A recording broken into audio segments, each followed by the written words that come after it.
Hi guys, how are you? Welcome to another episode of the vlog. My name is Odiro Ganga. Here we discuss matters business, media and lifestyle. We've heard a lot of media content, so today we're doing a financial video and it is budgeting for your salary one-on-one. Where should your money go?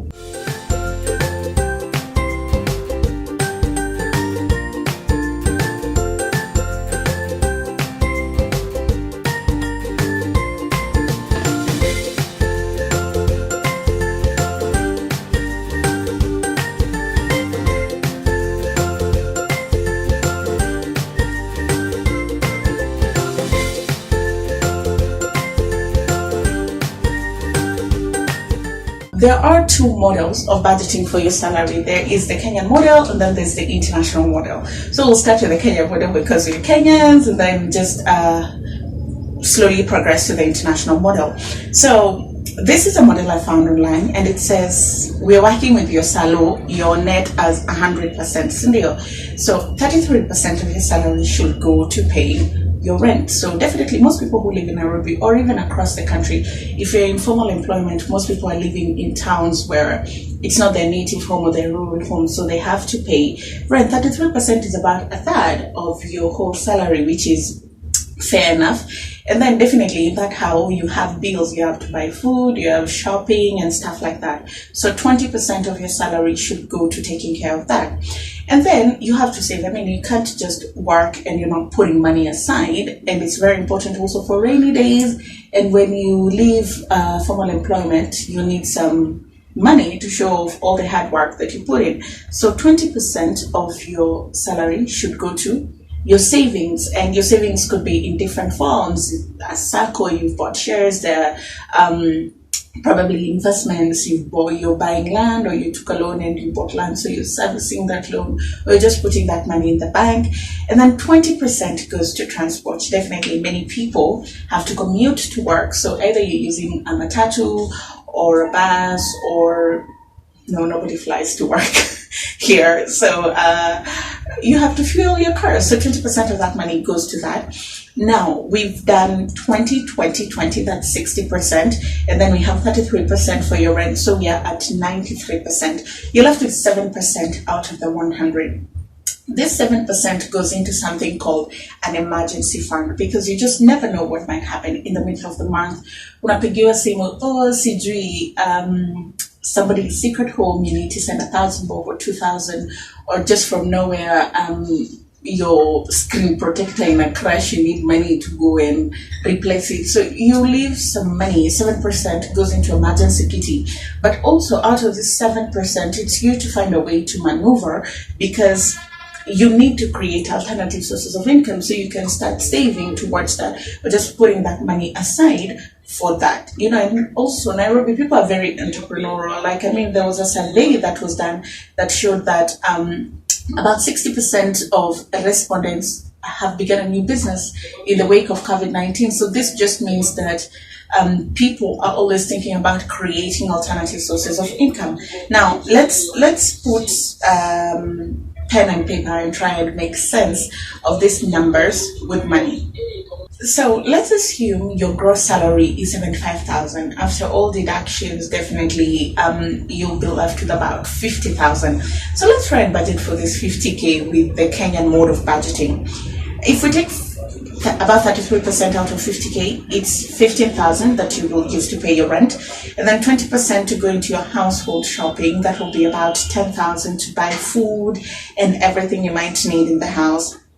And then the other 20% goes into your savings. So that means 10K automatically goes into your saving accounts, depending on what you've decided your savings will be.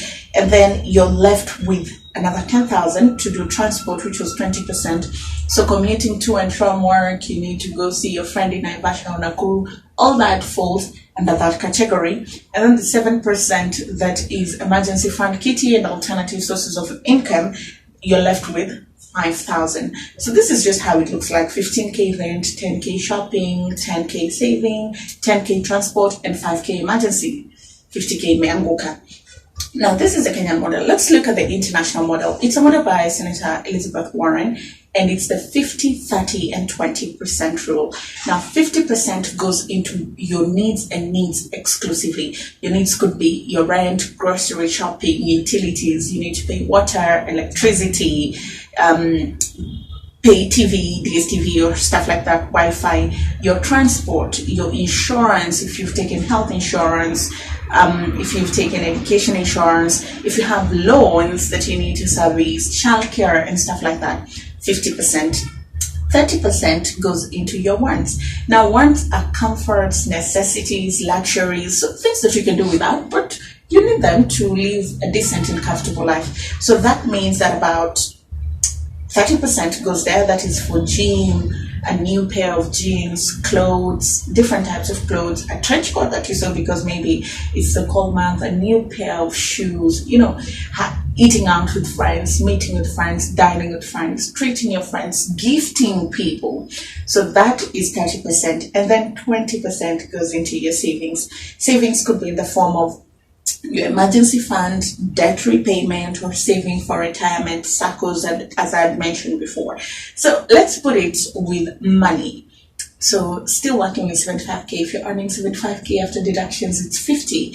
Now 50% should go into your needs. So that means already 25K is down to take care of everything that you cannot do without: food, shelter, and stuff like that. And then we have 30% that goes into your wants. So if you go to the gym, like my friend Stephanie, then you take money out of that. If you love shoes, like a friend of mine who knows herself, you take some money off that. If you want new clothes, you take money off that. If you love eating chips and chicken like I do, you budget for it there. But also, this rule is very flexible. It says if your needs surpass 50%, because let's not kid ourselves, sometimes needs are just more than 25K. So you can dig into your wants wallet. Remember, in your wants wallet, you have 15K. So you can dig out of this maybe another 5K so that your needs have 30K and your wants have 10K. And then your savings, you put aside 10K. So guys, are you saying, and why are we doing this video? Because I think budgeting is very important. One, it helps you avoid debt, because at least you know how your finances look like. You know where your shortfalls are. As I'd mentioned, you can know how to tweak your budget if you're taking money out of your needs wallet, or rather your wants wallet, to feed into your needs wallet. Helps you achieve your long-term goals, because if you say this year we are saving about this amount, you can be able to track with your savings and know, will I take from my wants and add to my savings so I can hit my target? Also, rainy days. Let's not kid ourselves. 2020 has shown us that rainy days are really, unaenda job leo, kesho hauna job, like what happened at TV. People just went to work and they were fine, Sometimes you've taken pay cuts. I don't think there's anyone who hasn't taken a pay cut. A survey by Standard Chart showed 65% of Kenyans have taken pay cuts. Another 40% were unsure of their future at work. They were fearing redundancy. So budgeting just helps you put money aside for your rainy days. And it's also your accountability partner, because you know where your money is going to. If you're broke, you know where you're spending your money. So it's just very, very important. Now, let me try. This is the book I use to even budget. So let's see if I can walk the talk with you guys. This was my September budget, October budget, budgeting in advance. So if you can see, my September budget was really long. So I've tried to shorten it in my October accountability. So here, okay, so I have to set aside money for family, which is my own personal decision. And then I set money aside for fare, for lunch, my pocket money. There's a lady that helps us wash clothes at home, so I set money aside for that. I was buying new hair, so I had to also set money aside for that. I bought a new trench coat, I had to set money aside for that. And then my tithing, and then total. And also I had savings down here and emergency just in case. And then in the month of October, it's shorter because I don't have to buy hair and I don't have to buy a new trench coat. So at least I know that I should be having an extra amount of money. If not, then nitakuwa nimemi spend mahali. And this just helps me. Oh, yikes. I have to buy my brother new glasses. So at least now I know this money is going here. But it just helps you. It helps you have a vision of how you're spending your money, where your money is going to, how you can improve how you can cut down on your spending. It's a visual representation of all your money problems or all your money success. So guys, this is how my budgeting looks like. I mean, maybe one of these Fridays I can do a comprehensive one and show you how I spend my money. But these are some of the modes that I use to split my money. But again, pesa ni tricky. Inaingianga kama imetoka. My makeup artist and I were joking you get paid and then your money passes through you because you're just settling everything and then you're left with no money. So I'd like to know, what do you budget to start with? How long have you been budgeting? How has it been working for you? What are the advantages, disadvantages that you've experienced? And what model of budgeting do you use? How do you allocate money?